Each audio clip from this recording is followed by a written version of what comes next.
Never in my life have I seen a flagrant foul been assessed for a clean block. It's okay. Jared Dudley, you want to instigate? You want to be Bill Laimbeer?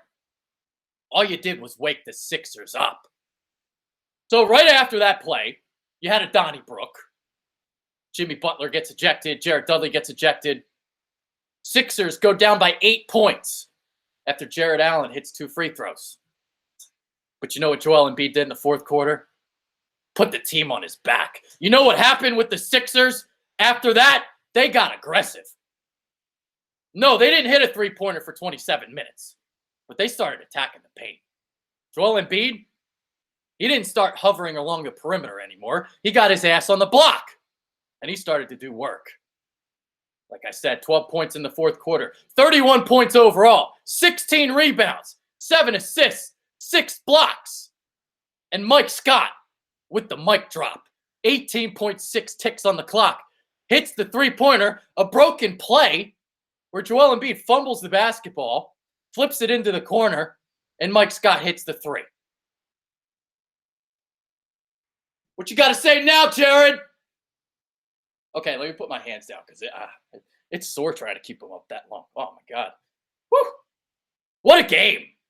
What a game. That was thrilling.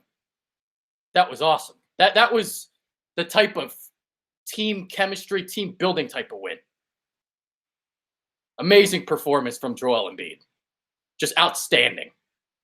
A rim protector and bringing it on the offensive end. And let me tell you something. This was not easy for the Sixers today because Karis LeVert was on fire. Spencer Dinwiddie was on fire. These guards, man, this has been a problem all season long for the Sixers, trying to contain these quick guards. Karis LeVert had James Ennis on skates all afternoon. They brought James Ennis in to try and help with those quicker guards, and he's still not good enough. This is a problem for the Sixers. This is why the Nets were seen by many to be like a sneaky, tough threat for the Sixers. But they're able to withstand that onslaught from Karis LeVert and Spencer Dinwiddie today. Because Spencer Dinwiddie from third quarter on was absolutely unbelievable. And then Karis LeVert, I mean, his ball handling, his takes to the basket, and then his ability to shoot the ball, outstanding. And, they gave the Sixers fits today. Jared Dudley gave the Sixers fits today. He was instigating all game. All game he was doing it. When he was, giving it to Embiid, when he starts going like this, right in the chest of Embiid, should have been teed up for that. Shit, man. But I'll tell you what, I'm loving every second of it. Every second of it. Because it's reminding me of the 80s. It's reminding me of the old school. Trash talk. It's 2019. We've become so sensitive as a society. It's like everyone's freaking getting pissed off at Ben Simmons for some of the things that he's saying. Man, if you guys are so sensitive in 2019, you guys would not have been able to track the NBA in the early 90s, in the late 80s. You wouldn't have been able to handle it. Because if you think this is bad, this ain't even shit. This is like PG compared to what the 80s were. We had a little Donnybrook, a little scuffle. There weren't any fists thrown or anything. Just a little scuffle. It was a little Donnybrook. And it was great. I loved it. It literally woke the Sixers up. Ben Simmons started getting more aggressive. He wasn't hitting all of his shots, but he was getting good looks. I like seeing him be aggressive. He didn't get all those floaters to go, but it was leading to some offensive rebounds, some second chance points. Man, but Joel Embiid's performance. Woo! Well, he didn't even play that much in the first half. They was like 12 minutes in the first half. Kept them fresh for the second half. All right, so let's check out the box score on this game. See what we got here. Woo, man.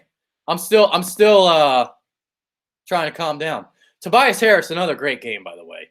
So, there was a lot of talk and a lot of worry about him because he was kind of having a little trouble finding his way within the offense. I mean, it didn't really surprise me that he had some struggles early on because, all these guys are trying to figure out how to work with each other. They're trying to figure out the flow of the offense. Like when you got four guys like this, you got to pick your spots. And, Tobias Harris doesn't really have that, personality type where he's going to like take control and be the leader. He's going to be a little bit more silent. He's going to take a back seat. And I like seeing him be more aggressive. I mean, you look at the shots taken. He took the second most shots today, behind Embiid. Scores 24 points. He doesn't hit a three-pointer today. He was 6 of 6 the other night, but it's what he was doing in the mid-range. He was taking advantage of some mismatches on the block, hitting some fadeaway jumpers in the paint. So he had a completely different game from what he had the other night. And this, again, just showing off Tobias Harris's versatility. So today was more about, kind of getting on the break and finishing in transition and getting the mid-range game going. And the other night, it was about stretching the floor and hitting the three-pointer. So two completely different performances from Tobias Harris the last two games. JJ Redick, I mean, great last game. Didn't do anything, 9 points, but he had that big three-pointer right after the offensive rebound.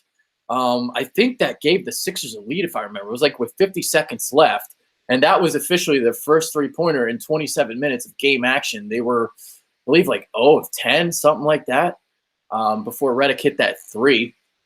Ben Simmons, 15 points, 8 rebounds, 8 assists, 7 of 12 from the floor. But I like the aggressiveness from him again, a little bit more in the fourth quarter after Jimmy Butler left the game. So I like seeing that. Let's see. Yeah, there you go. Mike Scott, 8 points. James Ennis was really struggling defensively, but it is what it is. All right, so let's look at the net side of things. Karis LeVert with 25. Dinwiddie had 18. I think Dinwiddie had 10 of those points in the third quarter. LeVert was just really difficult to defend for Ennis. He was 9 of 18, 25 points, 3 of 8 from 3. D'Angelo Russell also added 21. Added 21, I should say. And Jared Allen also added 21. Dudley finished with 8 points. And, again, talking about him, he was just basically an instigator. He's playing the role. He's literally trying to get guys ejected. He's trying to swap, trying to get one of those big four out of the game. That's what he did today. Jimmy defended his teammate, and unfortunately had to leave the game in the process. Let's see what else happened. I just love the way that they battled back and they just hung around in this game, because I didn't think the Sixers outplayed the Nets today. I thought the Nets outplayed the Sixers today, but through sheer will and determination in the fourth quarter, Sixers just kept clawing back and whittling the deficit and clawing back and, withstanding that surge from Karis LeVert, D'Angelo Russell. They kept, knocking down threes. But, man, they just hung around and they win the game at the end. And, great win. 27-17, they outscore the Nets in the fourth quarter. So you look, again, Jared Dudley, when the Donnybrook happened right after the free throws, the Nets were up by 8. And for the Sixers to win this game by 4, you're looking at it's a plus 12 turnaround after the scuffle. And I really believe that scuffle was handled a lot better, obviously, by Philadelphia, because they come out with the victory. So there it is. All right, so some quick Game 4 thoughts on this Easter weekend. And Game 5 is Tuesday night. So I got to go write my recap. Hopefully you guys enjoyed this quick little recap here of Game 4. Joel Embiid dominates. Mike Scott with the mic drop. Sixers up 3-1 the series. I'm Adrian Fecchio. I'm out of here. Peace.